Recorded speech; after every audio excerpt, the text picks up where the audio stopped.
गाडगेबाबांच्या भूमिकेतून गुरुजींनी दिला स्वच्छतेचा संदेश। वायगाव येथे राष्ट्रसंत तुकडोजी महाराज यांचा 57वा पुण्यतिथी महोत्सव। गुरुदेव सेवा मंडळाच्या वतीने राष्ट्रसंत तुकडोजी महाराज पुण्यतिथी महोत्सवानिमित्त वायगाव येथे विविध सामाजिक व शैक्षणिक उपक्रमांचे आयोजन करण्यात आले। या कार्यक्रमात गाडगेबाबांच्या भूमिकेतून श्री जगन्नाथ बाबा विद्यालय वायगावचे सहाय्यक शिक्षक मंगेश बोढाले यांनी स्वच्छतेचा प्रभावी संदेश दिला।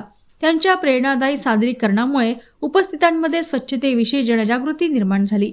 या प्रसंगी जिल्हा परिषद उच्च प्राथमिक शाळा वायगाव येथील विद्यार्थ्यांनी एकपात्री अभिनय स्पर्धा तसेच जगन्नाथ बाबा विद्यालय वायगावच्या विद्यार्थ्यांनी स्वच्छता विषयावर आधारित पथनाट्य सादर केले। विद्यार्थ्यांच्या सशक्त अभिनयातून स्वच्छतेचे महत्त्व, सार्वजनिक स्वच्छता व वैयक्तिक जबाबदारी याबाबत समाजाला मार्गदर्शन करण्यात आले। उपस्थितांनी विद्यार्थ्यांच्या सादरीकरणाला भरभरून दाद दिली।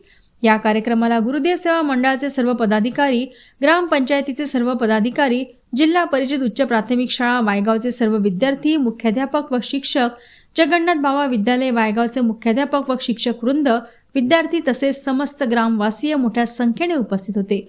कार्यक्रम यशस्वी होण्यासाठी सर्वांनी सहकार्य केले। राष्ट्रसंत तुकडोजी महाराजांच्या विचारांप्रमाणे स्वच्छता, सेवा व सामाजिक बांधिलकी जपण्याचा संकल्प यावेळी व्यक्त करण्यात आला।